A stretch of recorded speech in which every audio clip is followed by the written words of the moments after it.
मीठे बच्चे, आज बाप दादा मधुबन से 12/5/2026 के महावाक्य है।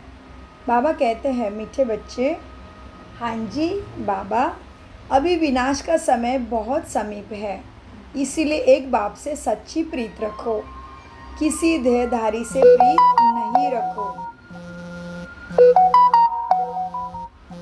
प्रश्न, जिन बच्चों की सच्ची प्रीत एक बाप से होगी, उनकी निशानियां क्या होगी? उत्तर, उनका बुद्धियोग किसी भी देहधारी के तरफ जा नहीं सकता। वह आपस में एक दो के आशिक माशूक नहीं बनेंगे। जिनकी सच्ची प्रीत है, बाबा से सच्ची प्रीत है, वह सदा विजयी बनते हैं। विजयी बनना अर्थात सतयुग का महाराजा महारानी बनना। कितनी बड़ी बात हो गई। कोई भी सिचुएशन आएगी तो भी मन गुण ज्ञान शक्तियों में ही रहेगा, तभी क्या हो जाएगा, विजयी बनेंगे और सतयुग का महाराजा महारानी बनना। विजयी बनना अर्थात सतयुग का महाराजा महारानी बनना। प्रीत बुद्धि बच्चे सदा बाप के साथ सच्चे रहते हैं, कुछ भी छिपा नहीं सकते और रोज अमृत वेले उठ प्यार से बाप को याद भी करेंगे। ददीच ऋषि के तरह सर्विस में हड्डियां देंगे। उनकी बुद्धि दुनियावी बातों में भटक नहीं सकती। किसकी? जो बच्चे सच्ची प्रीत एक बाप से है वो। तो ददीच ऋषि की तरह सर्विस में हड्डी माना क्या होता है कि मन बुद्धि को समर्पित कर ही देंगे, बाबा के आज्ञा पे पूरा चलेंगे। ये हड्डियां है हमारी। गीत चला है, न वह हमसे जुदा होंगे न हम उनसे जुदा होंगे। ओम शांति। यह ब्रह्मा मुख वंशावली ब्राह्मण कुलभूषण प्रतिज्ञा करते हैं, क्योंकि उनकी प्रीत एक बाप से जुटी हुई है। तुम जानते हो यह विनाश का समय है। बाप बच्चों को समझाते हैं कि विनाश तो होना ही है। विनाश काले जिनकी प्रीत बाप के साथ होगी वही विजय पाएंगे, अर्थात सतयुग के मालिक बनेंगे। शिव बाबा ने समझाया है, विश्व का मालिक तो राजा भी बनते हैं तो प्रजा भी बनती है, परंतु पोजीशन में फ़र्क होता है। जिस तरह से अभी हर कोई कहता है मेरा भारत, उसी तरह से जितना बाप से प्रीत रखेंगे, याद में रहेंगे, उतना ऊंच पद पाएंगे। बाबा ने समझाया है, बाप की याद से ही तुम्हारे विकर्मों का बोझा भस्म होगा। तुम लिख सकते हो कि विनाश काले विपरीत बुद्धि, यह लिखने में कोई डर की बात नहीं है।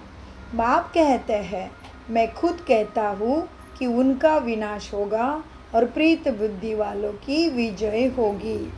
बाबा बिल्कुल क्लियर कह देते हैं, इस दुनिया में प्रीत तो कोई की है नहीं, तुम्हारी ही प्रीत है। बाबा कहते हैं, बच्चे परमात्मा और श्री कृष्ण की महिमा अलग अलग लिखो तो सिद्ध हो जाएगा कि गीता का भगवान कौन है। आज श्रेष्ठ दिन भी है यज्ञ में। बाबा जिसको संजय कहते थे, वो आज हमारे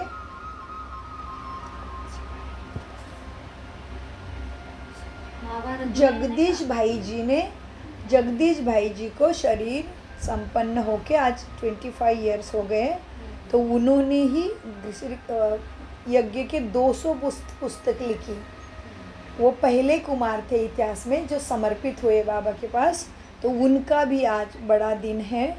तो उन्होंने ही श्री कृष्ण की और परमात्मा की महिमा का बुक लिखा है और आज उनका दिन है। तो बाबा कहते हैं, बच्चे परमात्मा और श्री कृष्ण की महिमा अलग अलग लिखो तो सिद्ध हो जाएगा कि गीता का भगवान कौन है। यह तो ज़रूर है ना। दूसरा बाबा समझाते हैं, यह तो दोनों की महिमा अलग अलग लिखना बहुत ज़रूरी है। दूसरा बाबा समझाते हैं, क्या समझाते बाबा? दूसरा, ज्ञान का सागर, पतित पावन परमपिता या पानी की नदियाँ हैं। देखो, ज्ञान गंगा व पानी की गंगा यह तो बहुत सहज है। दूसरी बात, जब प्रदर्शनी करते हो तो सबसे पहले निमंत्रण देना चाहिए गीता पाठशाला वालों को, माना जो गीता भगवत गीता पढ़ते उनको, श्रीमद् भगवत गीता पुस्तकी का पाठ करते उनको पहले प्रदर्शनी देखने के लिए निमंत्रण दे दो। वह तो ढेर है ना गीता पाठशाला वाले, उन्हों को खास निमंत्रण देना चाहिए। जो श्रीमद् भगवत गीता का अभ्यास करते रहते हैं उनको पहले निमंत्रण दो, क्योंकि वही भूल गए हैं और सभी को भी भुलाते रहते हैं। समझते भगवान वाचे श्री कृष्ण हैं, तो उनको प्रदर्शनी में बुलाना चाहिए कि अब आकर तुम बुद्धि से जज करो, फिर जो समझ में आए सो करना, तो मनुष्य भी समझे कि यह गीता वालों को बुलाते हैं। शायद इन्हों का गीता पर ही प्रचार है। गीता से ही स्वर्ग की स्थापना हुई है। गीता की बहुत महिमा है, परंतु भक्ति मार्ग वाली गीता नहीं। यह भगवान अब भी बताते हैं कि किस तरह से भगवान ब्रह्मा मुख से ये सत्य गति का गीत तुम्हें मुरली के रूप में रोज सुनाते हैं। बाबा कहता है, बच्चे मैं तुम्हें सत्य ही सत्य बताता हूँ। मनुष्य जो अर्थ करते हैं वो बिल्कुल भी रॉन्ग है। कोई भी सत्य नहीं कहते, मैं ही सत्य बताता हूँ, इसलिए उसका एक नाम है सत्यम शिवम सुंदरम। परमात्मा को सर्वव्यापी कहना भी सत्य नहीं है। यह सब विनाश को प्राप्त होंगे और कल्प कल्प होते ही है। तुमको पहले पहले मुख्य बात यही समझानी है कि बाप कहते हैं यूरोपवासी यादवों की है विनाश काले विपरीत बुद्धि। विनाश के लिए अच्छी रीति तैयारी कर रहे हैं, परंतु पत्थर बुद्धि समझ नहीं सकते। तुम भी पत्थर बुद्धि थे, अब पारस बुद्धि बनना है। पारस बुद्धि थे, फिर पत्थर बुद्धि कैसे बने, यह भी कितना वंडर है। बाप को कहा ही जाता है नॉलेजफुल और मर्सीफुल, माना दया का सागर, ज्ञान का सागर। किसको कहते हैं? बाप को, हाँ, परमपिता को। बाकी जो अपना ही कल्याण करना नहीं जानते, वो दूसरे का कल्याण कैसे करेंगे? जो नॉलेज ही धारण नहीं करते तो पद भी ऐसा पाते। जो सर्विसेबल है वही उच्च पद पाएंगे, उनको ही बाप प्यार भी करते हैं। नंबरवार पुरुषार्थानुसार तो होते ही है। कई तो यह भी समझते नहीं कि हमारी बाप से प्रीत नहीं है तो भी पद नहीं मिलेगा, चाहे सगे बने व सौतेले बने। विनाशकाली प्रीत बुद्धि नहीं होगी, बाप को फॉलो नहीं करेंगे तो जाकर बहुत कम पद पाएंगे। तुम्हारे में दैवी गुण भी चाहिए, कभी झूठ बोलना नहीं चाहिए। बाप कहते हैं मैं सत्य कहता हूँ, जो मेरे से प्रीत नहीं करते तो पद भी नहीं मिलेगा। कोशिश कर 21 जन्मों का पूरा वर्षा तुम्हें लेना है बाप से। तो प्रदर्शनी मेले पर पहले पहले गीता पाठशाला वालों को निमंत्रण देना, क्योंकि वो भक्त ठहरे ना। गीता पाठी जरूर श्री कृष्ण को याद करते होंगे, परंतु समझते कुछ नहीं। श्री कृष्ण ने मुरली बजाई, राधे फिर कहाँ गई? श्री कृष्ण मुरली बजा रहा था, बाबा कहते फिर राधे कहाँ गई? सरस्वती को बैंजो दे दिया है, मुरली फिर श्री कृष्ण को दे दी है। मनुष्य कहते हैं हमको अल्लाह ने पैदा किया, परंतु अल्लाह को जानते नहीं। भारत की ही बात है, भारत में ही देवताओं का राज्य था, उन्हों के चित्र मंदिरों में पूजे जाते हैं। बाकी किंग्स आदि के स्टैचूज तो बाहर लगा देते, उनको कोई मंदिर में नहीं रखा जाता, जिस पर पंछी आदि कीचड़ा डालते रहते हैं। लक्ष्मी नारायण राधे कृष्ण आदि को देखो, कितना फर्स्ट क्लास जगह पर बिठाते हैं। उन्हों को महाराजा महारानी भी कहते हैं। किंग अक्षर अंग्रेज है, अंग्रेजी है। कितना लाखों रुपए खर्चा कर मंदिर बनाते हैं, क्योंकि वह महाराजा पवित्र थे ना। कौन से महाराजा पवित्र थे? लक्ष्मी नारायण। सो यथा राजा रानी तथा प्रजा सब पूज्य है। तुम ही पूज्य पुजारी बनते हो, तो पहली बात है बाप को याद करो। बाप को याद करने का अभ्यास करने से धारणा भी होगी। एक के साथ प्रीत नहीं तो फिर और के साथ प्रीत लग जाती है। बाप याद नहीं है मतलब प्रीत कहीं दूसरी तरफ जुड़ी है। ऐसे ऐसे बच्चियां हैं जो एक दो को इतना प्यार करती हैं जो शिव बाबा को भी इतना नहीं करती। शिव बाबा कहते हैं तुमको बुद्धि योग मेरे साथ ही लगाना है, या एक दो में आशिक माशुक बन जाना है। क्या सिखाया है बाप ने? मेरे में बुद्धि योग लगाना है या एक दो में अपने अपने में आशिक माशुक बन जाना है। फिर मेरे को बिल्कुल ही भूल जाते हैं। तुमको तो बुद्धि योग मेरे साथ जोड़ना है, इसमें ही मेहनत लगती है बुद्धि की। बुद्धि टूटती ही नहीं है देहभान से। शिव बाबा के बदले दिन रात एक दो को मनुष्य आशिक माशिक को याद करते रहते हैं। देहधारी से बुद्धि निकलती नहीं है, तो बाबा बुद्धि में नहीं रहेगा। फिर बाबा नाम सुनाए तो ट्रेटर बन जाते हैं। फिर भगवान को गाली देने में भी देरी नहीं करते। इस बाबा को गाली तो दी, शिव बाबा तो झट सुन लेगा। ब्रह्मा को गाली दिया तो शिव बाबा सुन लेता है। ब्रह्मा से नहीं पढ़े तो शिव बाबा से पढ़ नहीं सके। ब्रह्मा बिगाड़ तो शिव बाबा भी सुना न सके। इसीलिए कहते हैं साकार से जाकर पूछो। कई अच्छे अच्छे बच्चे हैं जो साकार को भी नहीं मानते। कौन है साकार? ब्रह्मा बाबा। अब देखो क्या कहते हैं, समझते हैं यह तो पुरुषार्थी ब्रह्मा है। पुरुषार्थी तो सब है, परंतु तुमको फॉलो तो माता पिता को ही करना है ना। हाँ, ब्रह्मा माँ भी है और परमपिता परमात्मा भी है, तो पुरुषार्थी तो सभी है, लेकिन तुमको फॉलो तो माता पिता को करना है। कोई तो समझाने से समझ भी जाते, कोई के तकदीर में नहीं है तो समझते नहीं, सर्विसेबल बनते नहीं। परंतु एक बाप से रखनी होती है बुद्धि की तार लगा के, तब प्राप्ति होगी। बहुत आजकल निकले हैं जो कहते हैं मेरे में शिव बाबा आते हैं। अब देखो कितना ढोंग नाटक करते हैं। अब इससे भी अपने को संभालना चाहिए। किसी ने कहा मेरे में शिव बाबा आता है तो यहाँ से छोड़ के नहीं जाना। माया बड़ी प्रबल है।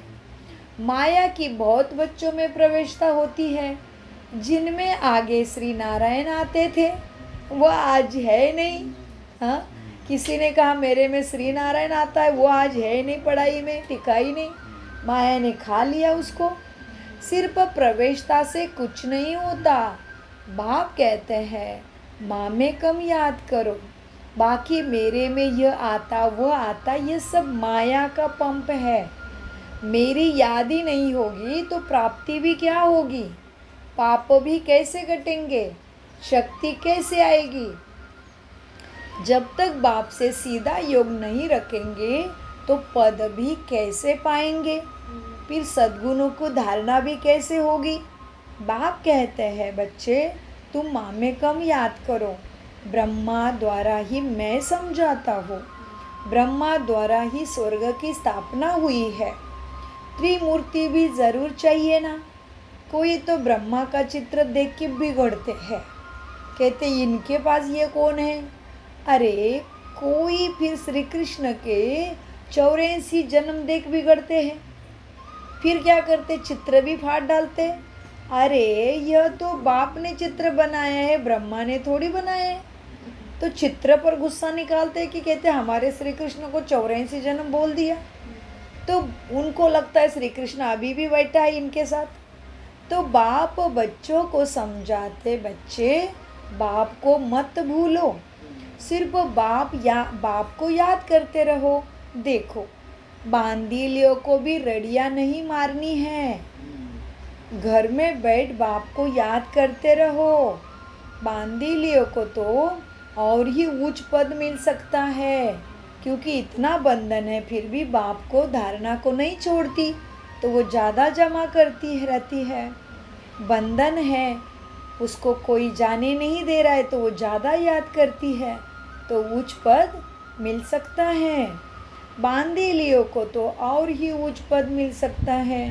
तुम बच्चों को ज्ञान देने वाला है ही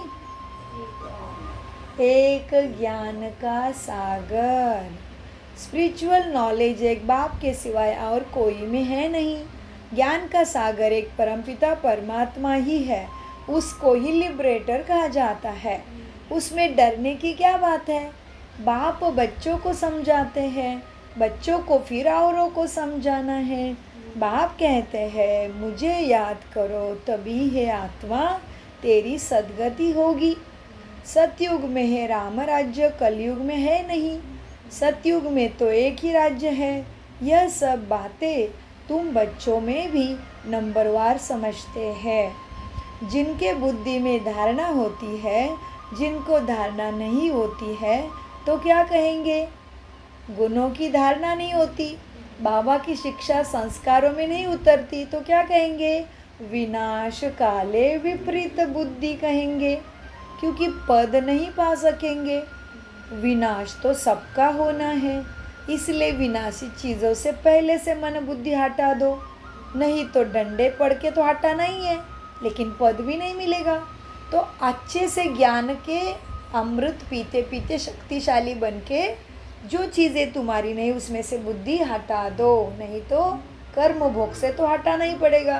तो बाप के श्रीमत से ही हटा दो, ज्ञान से ही अमृत पी के हटा दो बुद्धि।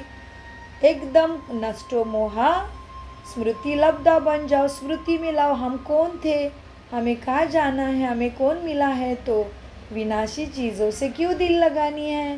हाँ, तो विनाश तो सबका होना है। यह अक्षर कम है क्या? शिव बाबा कहते हैं विनाश काले प्रीत बुद्धि बनो। यह अक्षर को ध्यान दो। यह अक्षर कम है क्या? इसमें कितनी पावर है ये महावाक्य में। स्वयं बाप कहते हैं, स्वयं शिव बाबा कहते हैं विनाश काले प्रीत बुद्धि बनो। यह तुम्हारा अंतिम जन्म है बच्चों। इसमें अगर तुम प्रीत नहीं रखते हो बाप से, तो पद भी नहीं मिलेगा। क्यों? क्योंकि सच्चे दिल पर साहेब राजी होता है ना। देखो, ददीच ऋषि मिसल सेवा में हड्डियाँ देनी है। कभी कोई पर ग्रहचारी भी बैठती है तो उसका ज्ञान का नशा उड़ जाता है, फिर अनेक प्रकार के तूफान में आते रहते हैं।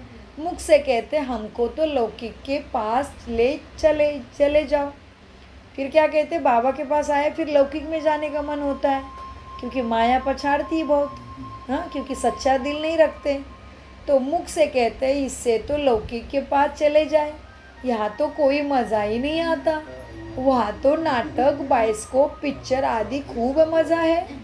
जो इन बातों पर हीरे हुए हैं वह यहाँ ठहर नहीं सकते। बड़ा मुश्किल है उनके लिए, क्योंकि उनका बुद्धि तो दुनिया के विनाशी दुख देने वाले पिक्चरों में नाटक में फंसा हुआ है। यहाँ बड़ा मुश्किल ठहर पाएंगे। हाँ, पुरुषार्थ से ही उच्च पद भी पा सकते हैं, तो खुशी में रहना चाहिए। हमें कौन मिला है?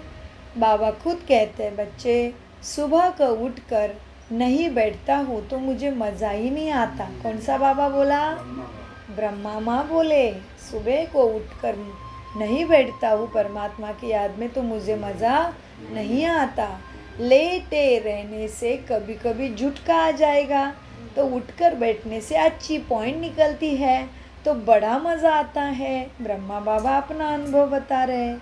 हाँ, कि सोते सोते याद करोगे तो झुटका आ जाएगा, उठकर बैठने से अच्छी पॉइंट्स निकलती है, बड़ा मज़ा आता है परमात्मा शिव के या बाबा की याद में, शिव बाबा की याद में। ब्रह्मा बाबा अपना अनुभव बता रहे हैं, अमृत वेले का बड़ा मज़ा आता है। अभी क्या कहते हैं बाबा, अभी बाकी थोड़े दिन है, हम विश्व की बादशाही ले रहे हैं। किससे? बाप से। ये बाप याद करे तो भी खुशी का पारा चढ़ेगा।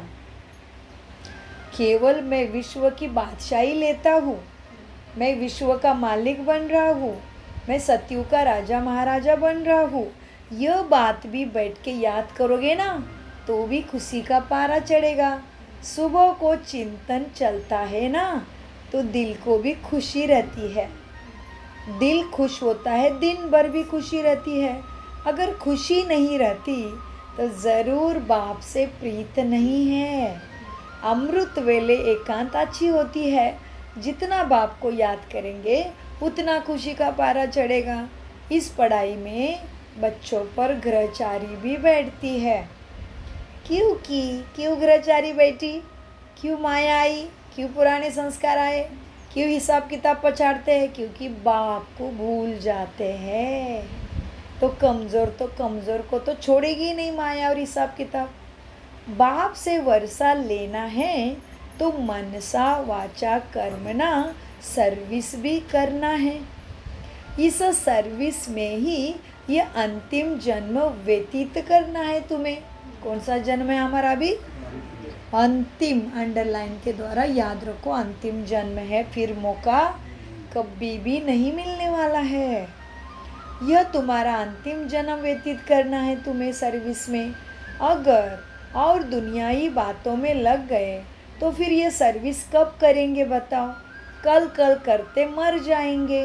बाप आए ही है स्वर्ग में तुम्हें ले जाने के लिए। यहाँ तो पढ़ाई में कितने मरते हैं, हाँ? कितनों को दुख होता होगा। पढ़ाई में अच्छे मार्क्स नहीं मिले तो क्या करते? आत्महत्या करते हैं। तो यहाँ तो लड़ाई लगती है तो भी कितने मरते हैं, कितनों को दुख होता होगा। वहाँ तो लड़ाई आदि कभी नहीं होती। कहाँ? हाँ जी, यह सब पिछाड़ी के खेल है, सब खत्म होने हैं। निधन के ऐसे मरेंगे, धनी के जो होंगे वो राज्य भाग्य पाएंगे। क्या बोला बाबा ने? जो बाबा को याद नहीं करेंगे, जो परमात्मा को पहचानने की हरकत मजाक नहीं कर रहे खुद के साथ, जो स्वयं को सत्य पहचानने के लिए तैयार नहीं है, जो नास्तिक है, सत्य को जानना ही नहीं है, उनको क्या बोला बाबा ने? निधन के, माना धनी परमात्मा है सब आत्मा का, उसको नहीं जानना है उनको। तो निधन के ऐसे मरेंगे और जो धनी के होंगे वो राज्य भाग्य पाएंगे। देखो, प्रदर्शनी में भी समझाना है कि हम अपनी कमाई से, अपने ही तन मन धन से अपना राज्य स्थापन कर रहे हैं। हम किसी से भीख नहीं मांगते हैं। इसलिए विश्व भर में, ईश्वरीय विश्वविद्यालय में किसी से भी कुछ भी नहीं लिया जाता।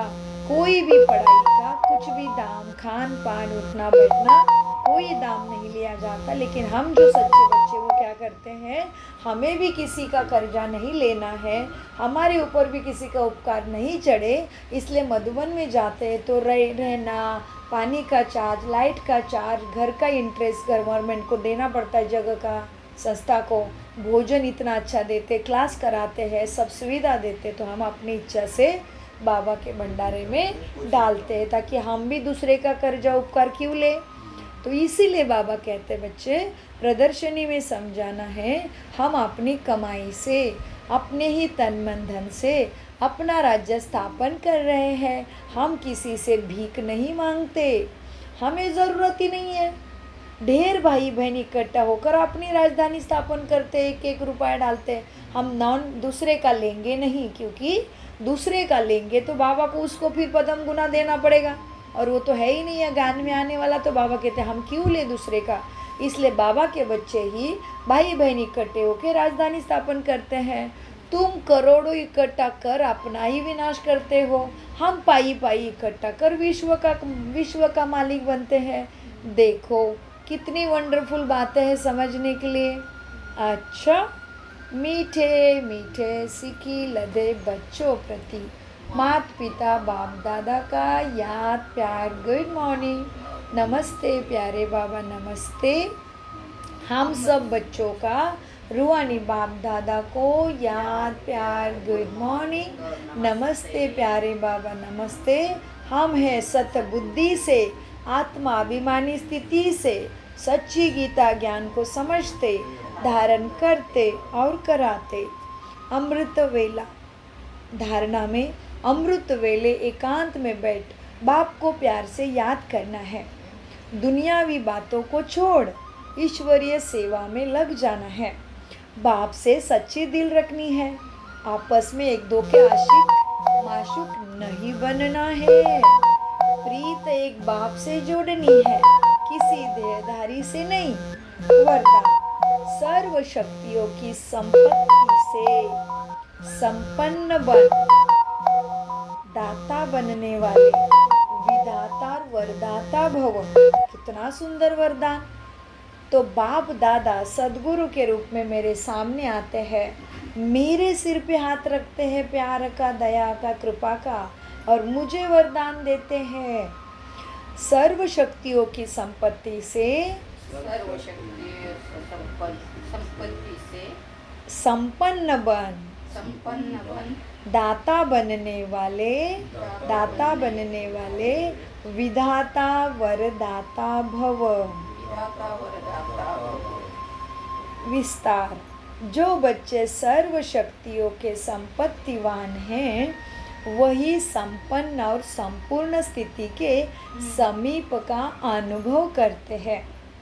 उनमें कोई भी भक्तिपन के वाह चाहिए दे दो भिखारीपन के संस्कार इमर्ज नहीं होते। वो नहीं सोचते कि बाप की मदद चाहिए, बाप का आशीर्वाद चाहिए, सहयोग बाप का चाहिए, बाप से शक्ति चाहिए। यह चाहिए शब्द दाता विदाता वरदाता बच्चों के आगे शोभता ही नहीं। ये तो भक्ति के लक्षण हैं। वो तो विश्व की हर आत्मा को स्वयं ही कुछ ना कुछ दान व वरदान देने वाले होते हैं। स्लोगन तो जो बच्चे सर्व शक्तियों के संपत्तिवान, तो कौन सी शक्तियाँ है हमारे पास?